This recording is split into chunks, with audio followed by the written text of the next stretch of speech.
Lo-fi old man feature. 10 guitar stuff you probably didn't know or didn't think was important.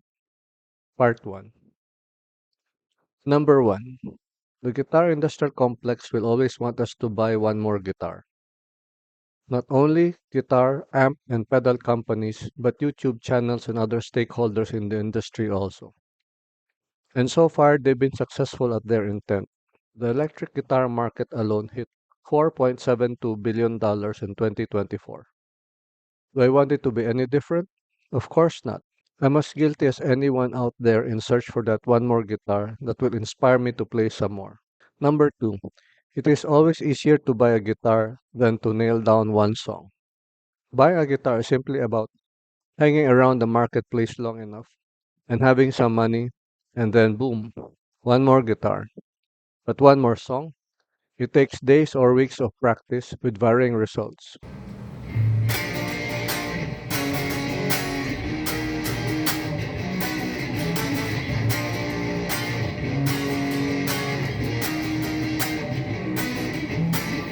Yeah. And to do a 3-minute song in time with no errors on video is not easy. And when we're singing and playing at the same time, both guitar and singing skills have to be up to par. Number 3. Guitars are made of wood, and wood comes from trees. How many trees, you might ask? In 2021, approximately 7,400,000 guitars were sold, and working back from how many board feet a guitar body and neck will consume, that's about 570,000 trees cut down in 2021 in the name of rock and roll, jazz, and whatever. And we all know that trees take a long time to grow. So let's go easy on pulling the trigger. Better yet, buy used. Or buy one nice one instead of five cheaper ones. Number 4. Physics rules our guitars. Guitars are made of wood and metal of different kinds, and heat and moisture make these expand and contract, so it is the nature of our guitars to go out of tune. This means that because of physics, we need to tune our guitars before every song.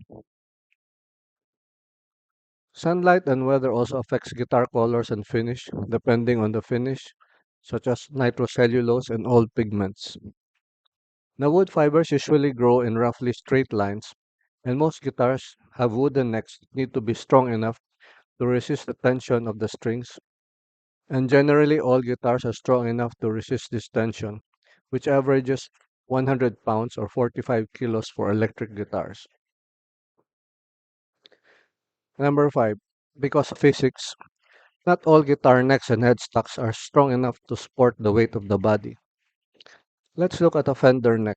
If we draw a straight line from the neck to the headstock, there's some contiguous wood fiber running from the neck to the headstock. Now let's take a look at a Gibson neck.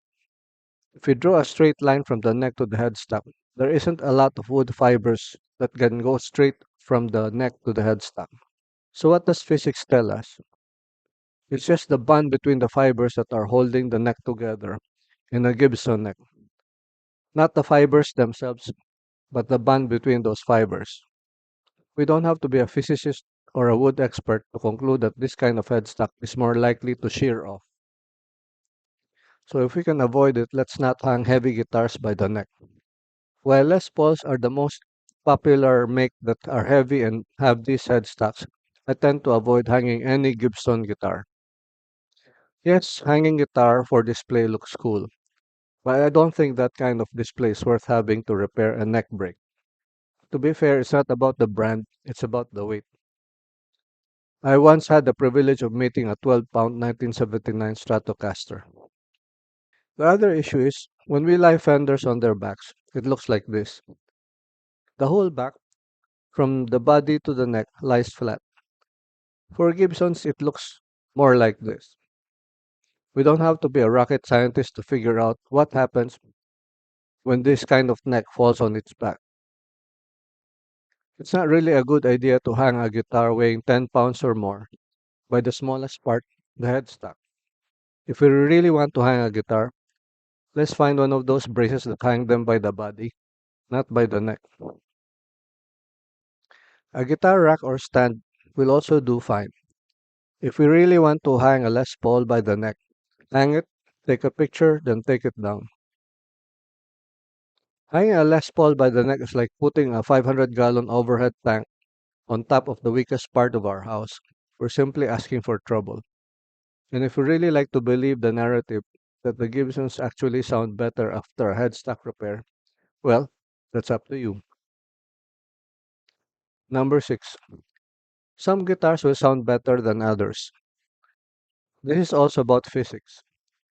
Physics is why out of 20 squares from the same factory, there will be one or two that will sound better and play better than the others. That's just physics. Even with CNC and mass production, because there are so many nuances such as wood density, a few more winds in the pickups, some minor blips in soldering the electronics, some guitars will sound and play better than the others. Because of this, if possible, we need to try before we buy. If this is not possible, we need to inform ourselves of the product as much as possible before pulling the trigger. Number 7. Gear acquisition syndrome, or GAS, is a real thing. It's an addiction. If gas is making life harder for you, lose it, or manage it, or get help. I used to have full blown guitar gas, but I have no interest in amps and pedals, so I feel for all in the hobby, who is also chasing those amps and pedals in addition to the guitars. But let's face it, gas is an addiction. Accept it and keep it from ruining our lives or wallet. Number 8. If you stay long enough in the guitar market, like eBay, Reverb, Facebook Marketplace, and other places, there will always be that one guitar that looks interesting. So keeping our gas or guitar acquisition syndrome in check while at the same time browsing the market daily is the guitar equivalent of a recovering alcoholic hanging out in a bar every night. Sooner or later, we will slide. If we're suffering from gas, stay out of the marketplace. Number 9, very much related to number 7 and 8, it's not easy to sell guitars.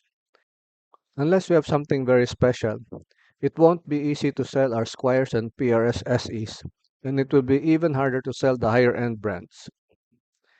People trading and selling guitars as a business will not be selling their premium items for a loss, and will have bought guitars at one third or one fourth the current market price to make their guitar business sustainable. And they have a buffer. They do not need to sell those guitars tomorrow, next week, or next month. The guitar market does not move that fast. So if we're not ready to play the long game in the guitar marketplace, selling guitars is not a good idea. And these traders have another day job, such as an engineer or YouTube channel to keep the bills paid and place food on the table. People in the guitar business are willing to wait months or years before they can flip the guitar they have bought. This is not a trade we want to get into if we are not sure how to pay the bills next week. Location and size of the market also counts. Trading guitars in the US would be more active and opportunistic than being in a small Southeast Asian country. And it's never a good reason to buy a guitar on the pretext that we can always sell it if we don't get along with it. This is always a losing proposition. Either we wait months before we can sell the item, or we have to give a heavy discount before we can turn it around. It is better to go through a process of deciding rationally whether we really want the guitar or not, on the assumption that if we do not like it, we might not be able to sell it off without a loss. Number 10. A new guitar should inspire us to play more. Why anyone buys a guitar is none of my business, but for me, having a guitar should inspire me to play more. Playing the guitar is the best way to do justice to the guitar. It doesn't matter if we're playing in our bedrooms, or in a YouTube channel, or in an arena of 50,000. The instruments. Play them. Bonus number 11. Our guitar heroes are in a different tax bracket from us hobbyists. When they buy a guitar, it's deducted from their income as a business expense. To us, it's a luxury. And that is why musicians have a good shot at buying that Holy Grail Gibson or that Press CBS Strat and write it down as a business expense, ergo, deducted against their income tax. To us hobbyists, it's just money lost. They have the dream gig, less tax, more guitars. Hope to see you back soon. You know how the YouTube machinery works. I don't have to tell you to like and subscribe, but please do.